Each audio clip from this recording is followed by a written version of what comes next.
Son las 2 de la tarde, la 1 en Canarias. Radio María.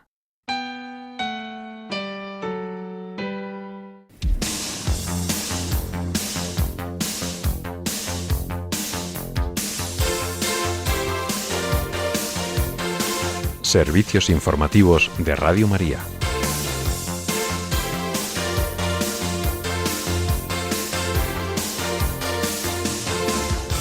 Ayuda a la Iglesia necesitada insta a rezar por la paz en Nigeria y continúa apoyando a las comunidades cristianas en medio de las atrocidades incrementadas en las últimas semanas en el país africano. Vladimir Putin dice que la reunión con el enviado de Estados Unidos ha sido muy útil, pero afirma que el Donbass en Ucrania será ocupado. Y en España, la sanidad pública convoca una huelga indefinida a partir de enero por el rechazo del Estatuto Marco. Estas y otras noticias en el informativo que ahora comenzamos. Buenas tardes.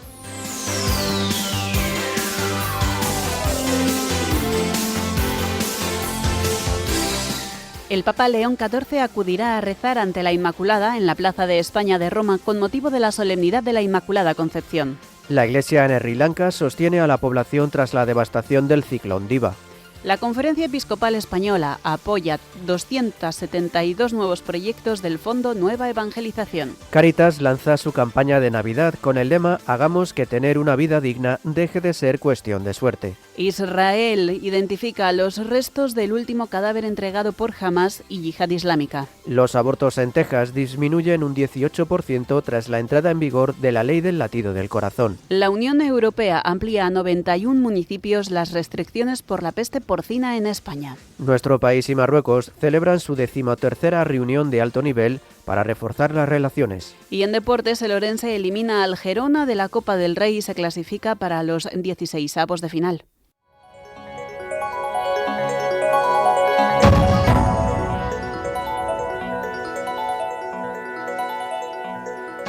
Nigeria continúa en el punto de mira de la actualidad internacional después de que la conferencia episcopal del país emitiera un comunicado hace pocos días en relación a la ola de violencia que vive la nación. Así lo ha confirmado la Fundación Pontificia Ayuda a la Iglesia Necesitada, a la vez que ha manifestado su adhesión al llamamiento de los obispos para que se salvaguarde la libertad religiosa de todos los ciudadanos y se proteja a los cristianos en medio de tantas atrocidades. De esta dura realidad ha informado Ayuda a la Iglesia Necesitada esta mañana en el programa que dirige aquí en esta emisora, Perseguidos pero no olvidados. Para ello ha contactado con la responsable de esta fundación de proyectos en Nigeria, Kinga Sirstot. Así nos ha contado cómo está la situación tras los últimos ataques en el territorio. Pues desgraciadamente estas últimas semanas hemos oído de casos de secuestros de varios fieles, por ejemplo en el estado de Kwara. Gracias a Dios estos ya se han liberado, pero también hemos oído que 25 niñas en el estado de Kebbi han sido secuestrados, 13 agricultoras en el estado de Borno. Hemos oído que 265 estudiantes y sus profesores fueron secuestrados en el estado de Níger. Hemos oído del brutal asesinato de más de 60 personas en el sur de Taraba. A eso se añade el desplazamiento de miles de personas.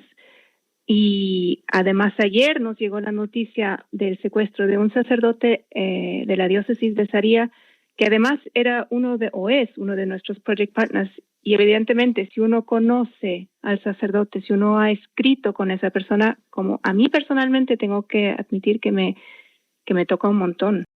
La responsable de Ayuda a la Iglesia Necesitada de Proyectos en Nigeria también ha trasladado el sufrimiento de los obispos que en medio de la violencia intentan que sus diocesanos no pierdan la esperanza. Y ayer, por ejemplo, hablé con el obispo de Zaria para preguntarle qué tal. Él obviamente sufre mucho porque es uno de sus sacerdotes. Él hace 4 años todavía fue el rector de uno de los seminarios en el que secuestraron a 4 seminaristas. Uno de ellos lo mataron.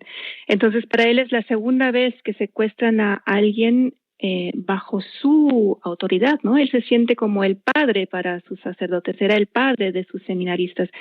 Entonces, obviamente, no le va muy bien, lo tengo que admitir, pero dijo que por lo menos los que han secuestrado a su sacerdote le han llamado inmediatamente y en muchos casos, durante 3 o 4 días, la diócesis o los otros sacerdotes ni saben dónde está. Entonces, en este caso particular, el obispo me contó que por lo menos ya llamaron a la diócesis y obviamente están preguntando un rescate. A pesar de esta dura prueba, las comunidades cristianas no pierden la fe. Como subrayan desde Ayuda a la Iglesia Necesitada, en Nigeria la fe sigue siendo inquebrantable. De ello es testigo Kinga Sirstad, quien ha indicado que, según el estudio del año 2023, el 94% de los fieles nigerianos van a misa una vez por semana. Además, ha destacado que allí la fe está viva y aun en las realidades más dolorosas dan gracias a Dios. Así ha podido comprobarlo personalmente en sus viajes a Nigeria, como es el caso de algunas viudas que ha conocido y que le ha impresionado especialmente. Cuando conocí a algunas viudas en Maiduguri, a las que les habían quitado todo, habían matado a sus esposos, algunos de sus hijos, les habían quitado sus casas, habían destruido las iglesias, y estas mujeres, que son mujeres muy simples, pero con una fe tan profunda, nos habían dicho, en este caso Boko Haram nos puede quitar todo, nos pueden incluso robarnos o quitarnos nuestra vida, pero no nos pueden quitar nuestra fe. Iluminados por la fe de estos hermanos perseguidos, desde Ayuda a la Iglesia Necesitada continúan apoyando a las comunidades cristianas, sobre todo con la oración. Además, ofrecen proyectos de reconstrucción y sostenimiento de otras infraestructuras y para sanar las heridas del alma y el trauma que muchos sufren al pasar por sufrimientos tan atroces. Una vez más, desde esta Fundación Pontificia han instado a que se siga rezando por Nigeria, con el deseo de que esta Navidad el Niño Jesús nazca y traiga la paz a todos los corazones. Cambiamos de asunto. El presidente de Rusia, Vladimir Putin, ha señalado que la reunión mantenida en Moscú con el enviado especial de Estados Unidos, Steve Witkoff, ha sido muy útil y necesaria, pero ha reafirmado que igualmente la región ucraniana del Donbass será ocupada. Así, Putin ha justificado la larga duración del encuentro, unas 5 horas, y ha explicado que las conversaciones se han desarrollado sobre las propuestas realizadas por el presidente de Estados Unidos, Donald Trump, durante la cumbre de Alaska en agosto. El líder del régimen ruso ha instado a los países europeos a involucrarse en las conversaciones para lograr un acuerdo en vez de obstaculizarlas. Rusia, ha añadido, ocupará el Donbass y Novosorilla, ya sea militarmente o por otras vías. Por otra parte, Putin ha descartado que Rusia vuelva a sumarse al G8 y ha indicado que simplemente decidió que dejaba de ir a esas reuniones. Además, ha apuntado al empeoramiento de la economía de los países del G7, entre ellos Alemania. No obstante, el mandatario ruso ha destacado que este grupo sigue siendo una plataforma de negociaciones importante. Mientras tanto, miles de personas se han quedado sin electricidad en el sur de Ucrania tras la última batería de ataques rusos, que se han concentrado en las regiones de Donetsk, Odessa y Dnipropetrovsk, según han informado la empresa estatal energética Ukrenergo. A medida que se aproxima el invierno, las fuerzas rusas han incrementado los ataques perpetrados contra el sector energético. Estos bombardeos han tenido lugar a pesar de los últimos contactos de Estados Unidos con las partes enfrentadas en un intento por poner fin a la guerra.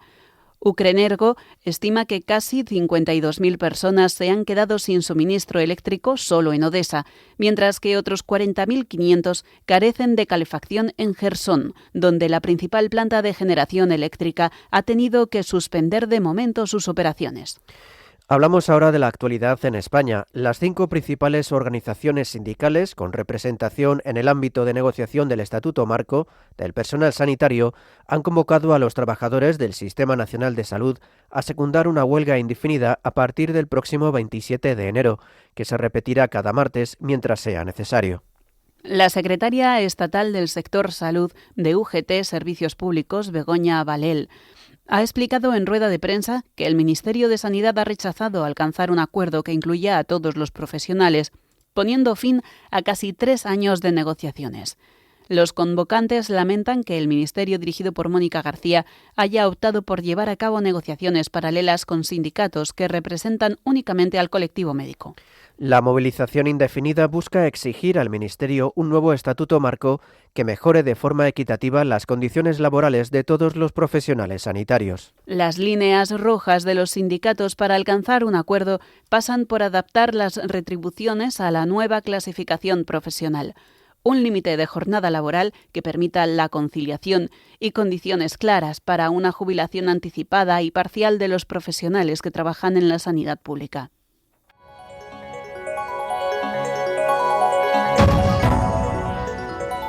Noticias de la Iglesia en el mundo.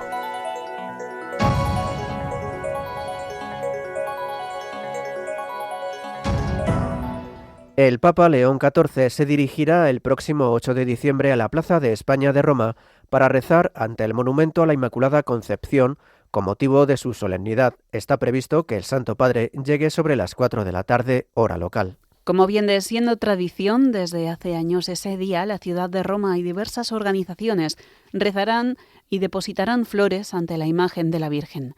El pasado 8 de diciembre de 2024, el Papa Francisco rezó a los pies de María y le encomendó el próximo jubileo. Ahora, el Papa León XIV regresará a venerar a la Virgen pocas semanas antes de la conclusión del Año Santo. El Vicariato de Roma ha anunciado que, como marca la tradición, los primeros en dejar flores ante la estatua de la Inmaculada Concepción serán los bomberos, en honor a los 220 compañeros que inauguraron la imagen el 8 de diciembre de 1857. A las 7 de la mañana subirán a la cima para depositar sus coronas de flores en el brazo de la Virgen. Por la tarde, el Papa será recibido por el vicario de Roma, el cardenal Baldo Reina, y el alcalde Roberto Gualtieri. Se detendrá en oración al pie de la columna de 12 metros de altura, en cuya cima se ubica la estatua de la Virgen, y allí dejará una corona de flores. El día contará con una serie de eventos. Sobre las 8:30 de la mañana, la banda de la Gendarmería Vaticana interpretará un himno a la Virgen. También participan la parroquia de Santa Andrea del Efrate, la Soberana Orden de Malta, la Legión de María, la Milicia de la Inmaculada, el Círculo de San Pedro, la Fundación Don Nochi, Unitalsi y varios colegios. En este marco, a las 9 de la mañana se celebrará una misa en la iglesia de Trinità dei Monti, presidida por Monseñor Francesco Pesce, representante diocesano de la Pastoral Social y Laboral, con la presencia de trabajadores de varias empresas romanas. Como cada año, los frailes menores conventuales de la Basílica de los 12 Santos Apóstoles dirigirán la jornada. Entre otras actividades, se celebrará en esta iglesia la novena a la Inmaculada Concepción más antigua de Roma, con el rezo del Santo Rosario y la Eucaristía, presidida cada día por un cardenal, introducida con el canto de Tota Pulcra. Nos trasladamos a Sri Lanka, donde la población sigue sufriendo las consecuencias del ciclón Diva.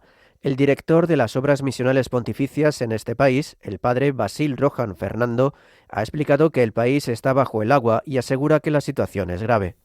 El sacerdote cuenta con que la nación ha sido afectada por las lluvias e inundaciones y que ven mucho sufrimiento y personas que lo han perdido todo. Por eso subraya que la Iglesia Católica se ha unido al esfuerzo nacional de ayuda, acogida y cercanía. El Gobierno ha declarado el estado de emergencia tras las lluvias torrenciales que han causado el colapso de varias presas y deslizamientos generalizados. El balance de víctimas supera las 330 personas y más de 200 siguen desaparecidas, convirtiéndolo en uno de los peores desastres naturales de los últimos años. Ante esta situación, el director de las Obras Misionales Pontificias en Sri Lanka ha subrayado la importancia de la unidad nacional. Como explica, junto a las organizaciones que están colaborando, también las comunidades religiosas están haciendo su parte y se han movilizado por solidaridad. Así apunta que las parroquias y las instituciones católicas están ya llenas de desplazados que han encontrado refugio, acogida y consuelo.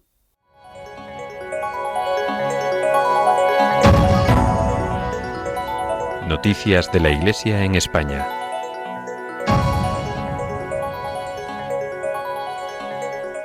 La Comisión Ejecutiva de la Conferencia Episcopal Española ha aprobado la concesión de ayudas a 272 nuevos proyectos del Fondo Nueva Evangelización por un importe total de más de 2 millones de euros. Estos proyectos han sido financiados con la colaboración económica de la Conferencia Episcopal Española, diócesis, congregaciones religiosas y otras instituciones eclesiales, así como donantes particulares. El Fondo Nueva Evangelización es una iniciativa económica de la Iglesia en España cuyo propósito es asistir a comunidades cristianas que sufren carencias en las regiones más pobres del mundo. Este fondo se financia mediante diversas fuentes, incluyendo el Fondo Común Interdiocesano, Monasterios o Fieles. Desde su fundación en 1997 ha concedido numerosas ayudas que se pueden consultar en el siguiente resumen económico. Una comisión asesora se encarga de estudiar los proyectos presentados destinando anualmente un fondo económico a proyectos de carácter pastoral, tales como la edificación de capillas, la formación de seminaristas o la dotación de material de catequesis. Tras un estudio riguroso de cada solicitud por parte de la comisión asesora, la aprobación final de las ayudas es responsabilidad de la Comisión Ejecutiva de la Conferencia Episcopal Española. De este modo, este fondo garantiza que la labor de evangelización continúe por todo el mundo, revirtiendo las dificultades por la falta de recursos materiales. Más noticias. Cáritas ha lanzado su nueva campaña de Navidad con la esperanza de poder ayudar a educar el corazón en la fraternidad. El lema escogido para esta ocasión es «Hagamos que tener una vida digna deje de ser cuestión de suerte». Desde esta organización explican que llevar una vida digna se ha convertido para muchos hogares en una cuestión de suerte. A nivel nacional, el 9º informe FOESA señala que la vivienda y el empleo precario están reconfigurando una nueva estructura social en la que la clase media se contrae y aumenta la población en exclusión severa. Uno de los grupos que más sufre esta fractura social son los menores y las mujeres. De hecho, el 42% de las familias que se encuentran en exclusión severa en España están encabezadas por mujeres. Los otros grandes perdedores son las personas emigrantes que trabajan y viven entre nosotros, pero que se encuentran en situación administrativa irregular. Esa irregularidad, agravada por la lentitud de los trámites, provoca que el 68% sufra exclusión. Por ello, en el marco de su campaña, Cáritas recuerda que la dignidad humana nos hace iguales ante Dios. En este sentido, señala que tener una vida digna, acceder a los derechos humanos, vivir en paz, con seguridad, tener un hogar, un empleo, acceder a una buena educación y a la protección de la salud, no debería ser una cuestión de suerte, de azar o de probabilidad. Y cambiamos de asunto para contarles que en Navarra la casa parroquial de Leiza ha sufrido un incendio. El fuego ha calcinado el tejado y al menos parte de la segunda planta de la casa del párroco. Fuentes informativas cuentan que fueron los vecinos del barrio San Miguel de Leiza los que anoche alertaron del fuego. En pocos minutos llegaron los bomberos voluntarios que pudieron controlar la intensidad de las llamas. El párroco, el padre David Galarza, estaba en Pamplona cuando se inició el fuego, por lo que no había nadie en la casa y no se han registrado daños personales. Hasta allí se desplazó el arzobispo de Pamplona y Tudela, monseñor Florencio Rosselló, el vicario general, el padre Miguel Larrambé Bere, otro de los sacerdotes que atiende la parroquia, el padre Santiago Garisoain, así como el alcalde de Leiza, David Zanaut. Por su parte, colaboradores de la parroquia han podido sacar algunos libros parroquiales de bautismo hasta que los bomberos ordenaron alejarse del lugar por el riesgo de derrumbes.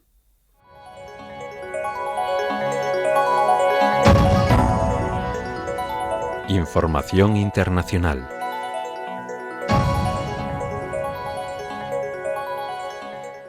El ejército de Israel ha anunciado la identificación de los restos del último rehén entregado por Hamás y Yihad Islámica, que corresponden al ciudadano tailandés Sutisak Rintalak, uno de los 2 cadáveres que quedaban aún por entregar. La víctima, según indican en Telegram las fuerzas de defensa de Israel, tenía 42 años y trabajaba como agricultor en el kibutz Be'eri, donde fue asesinado el 7 de octubre de 2023 antes de que su cuerpo fuera secuestrado y llevado a la Franja de Gaza. La oficina del primer ministro israelí, Benjamin Netanyahu, ha señalado en un comunicado que su familia ha sido informada y que las autoridades se coordinarán con la Embajada de Tailandia en Israel para devolver el cuerpo a su país de origen. Así, solo quedaría un cadáver por trasladar desde la franja, el del policía israelí Ran Gvili, y tanto la oficina del mandatario como el ejército han instado a Hamás a devolverlo en el marco del acuerdo con Israel para aplicar la primera fase de la propuesta de Estados Unidos para el futuro del enclave palestino. Por otro lado, 7 palestinos han resultado heridos en un ataque perpetrado por colonos israelíes en Cisjordania. En medio del aumento de estos incidentes y de las operaciones del ejército de Israel en esta región palestina, denunciadas en reiteradas ocasiones por la autoridad palestina y la comunidad internacional. Según la agencia palestina Wafa, colonos armados del asentamiento de Karmei Tzur han atacado con piedras y palos a varios agricultores en el área de Wardán, entre las localidades de Beit Umar y Halul. Las víctimas han sido trasladadas a un hospital en esta última ciudad. Las autoridades israelíes no se han pronunciado por ahora sobre el último incidente, entre denuncias sobre la impunidad con la que cuentan los colonos responsables de los incidentes. El derecho internacional considera además ilegales los asentamientos porque se encuentran en territorios ocupados.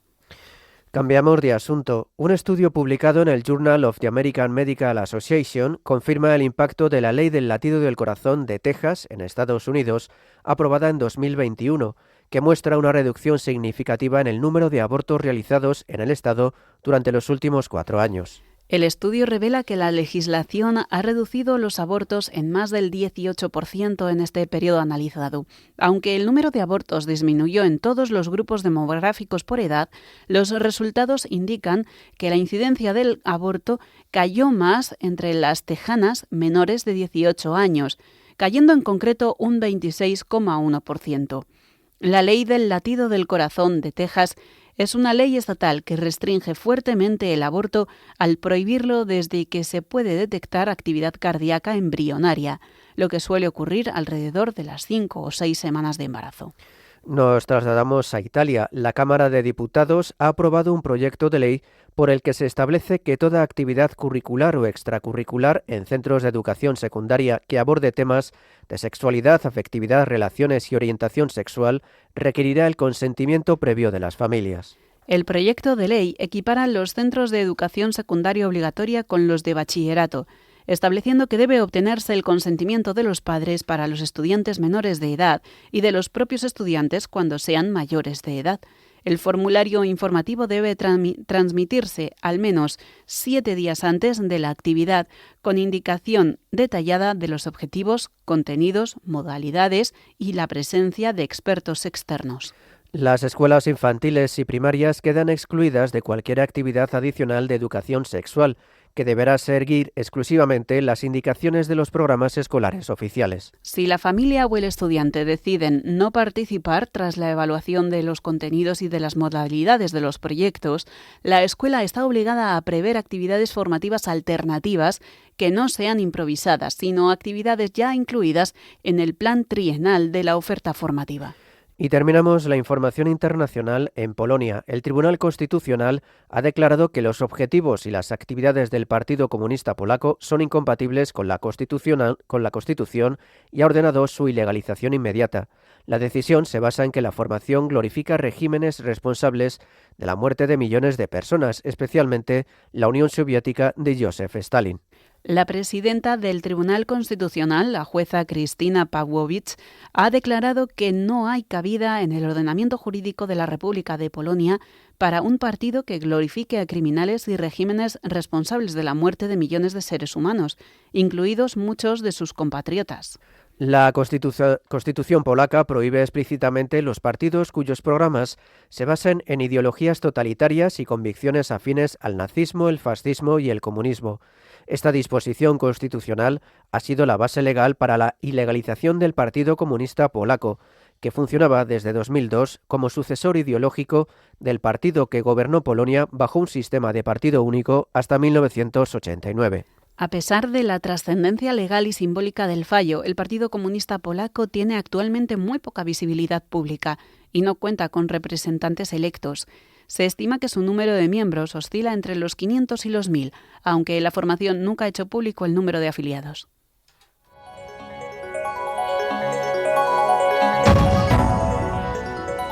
Información nacional.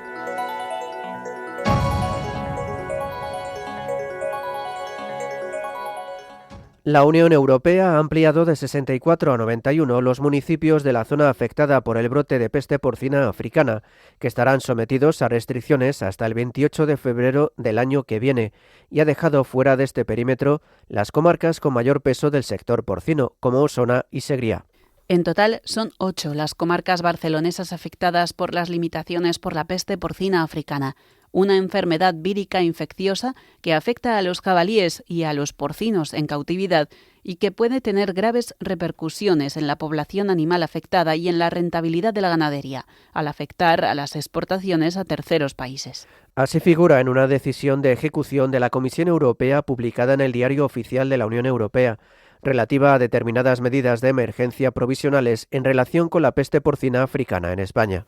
Las zonas donde se aplicarán estas medidas, especialmente de control de la enfermedad, abarcan municipios de las comarcas de Vallès Occidental, Vallès Oriental, Bajo Llobregat, Barcelonès, Maresme, Alto Penedès, Snoia y Bagués, según el anexo del documento.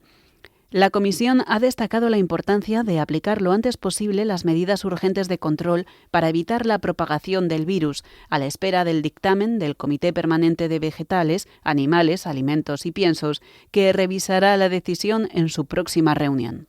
Por otra parte, el presidente del Gobierno, Pedro Sánchez, ha recibido hoy al primer ministro de Marruecos, Assid Ayanout, para copresidir la 13ª reunión de alto nivel bilateral, una cumbre en la que participan también una docena de ministros de ambos países y en la que se firmarán una serie de acuerdos en diversos ámbitos. En la delegación española están la vicepresidenta tercera y ministra para la Transición Ecológica, Sara Agesen, y los ministros de Exteriores, José Manuel Álvarez, Transportes, Óscar Puente, la de Educación, Pilar Alegría, el ministro de Agricultura, Luis Planas, y en la de Inclusión, Elma Said. Todos mantendrán reuniones con sus respectivos homólogos marroquíes de forma paralela a la que tendrá Sánchez con el primer ministro marroquí. Se firmará una decena de acuerdos sobre transición digital de las administraciones públicas, prevención de desastres naturales, agricultura y pesca y deporte, educación, igualdad de género y la lucha contra los extremismos. Hablamos ahora de tribunales. La Sala de Apelación del Tribunal Supremo ha avalado la decisión del instructor Leopoldo Puente de dividir sus pesquisas sobre el caso Koldo para investigar aparte los presuntos amaños de obra pública, rechazando con ello el recurso presentado por el exministro de Transportes, José Luis Ábalos, al que reprocha hacer alegaciones que nada tienen que ver con la apertura de pieza separada. Ábalos combatía la decisión de Puente de abrir una pieza separada para indagar en las presuntas adjudicaciones irregulares de obra pública y poder avanzar así en la pieza principal relativa a las supuestas ilegalidades en los contratos otorgados por el Ministerio de Transportes para la compra de material sanitario en plena pandemia. El instructor explicó que lo hacía para poder continuar a 2 velocidades, dado que la investigación sobre las obras públicas estaba en fase embrionaria y lo demás muy avanzado.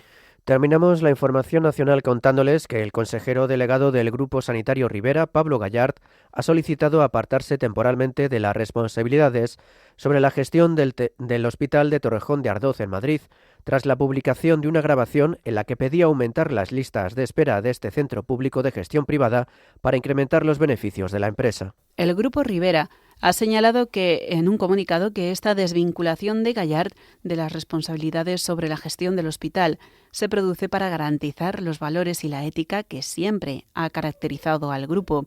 Además, informan de que están realizando una auditoría en profundidad para garantizar que no se ha producido ningún incumplimiento de los estándares de calidad en la atención a los pacientes, de la ética profesional ni de la ley. Tras conocer que el gestor del hospital ha pedido desvincularse temporalmente, la Consejería de Sanidad de la Comunidad de Madrid ha cancelado la reunión de carácter de urgencia prevista para hoy con los directivos de la empresa, entre los que se encontraba Pablo Gallard, y ha pedido una nueva con el máximo responsable de la compañía.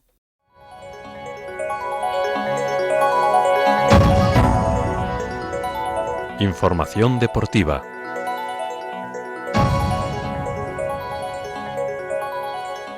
Les hablamos de la Copa del Rey de Fútbol. El Orense Club de Fútbol de Primera Federación ha eliminado al Girona por 2-1 y se clasifica para 16avos de final de la Copa del Rey, en una ronda a partido único en la que el Villarreal tuvo que recurrir a la tanda de penaltis para deshacerse del antoniano, 1-1 y 3-5 en los penaltis. Por su parte, el Elche también tuvo que recurrir a la prórroga para ganar al Quintanar del Rey por 1-2. El Betis ganó por 1-4 al Torrent.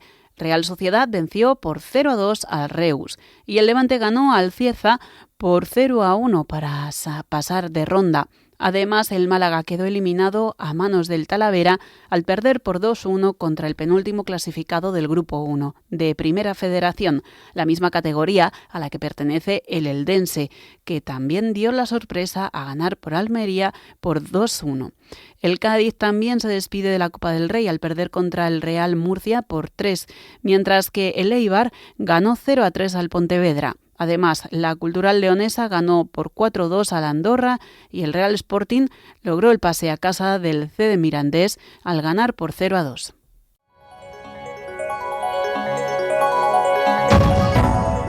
Y finalizamos con la previsión del tiempo realizada por Miriam Herraiz. Esta tarde tendremos lluvias en el norte, en el centro, así como en puntos del oeste y sureste peninsular, siendo de nieve en los sistemas montañosos. El viento soplará con fuerza en casi todo el país y las temperaturas serán parecidas a las de ayer. Mañana viernes amaneceremos con nieblas en puntos del norte, oeste, suroeste y en el interior de Cataluña. Durante todo el día seguirá dominando la nubosidad e incluso se esperan lluvias en el noroeste, el estrecho y en puntos del centro peninsular, sin descartar lloviznas débiles en los archipiélagos. El viento va a soplar con fuerza tanto en Canarias como en Baleares, en el noroeste de la península, el sistema central y en todo el este peninsular. Las temperaturas siguen sin cambios.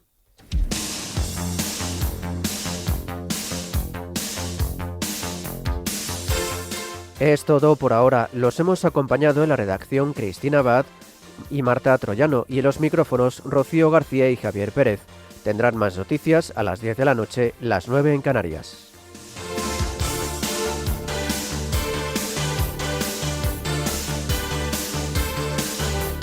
Informativos de Radio María.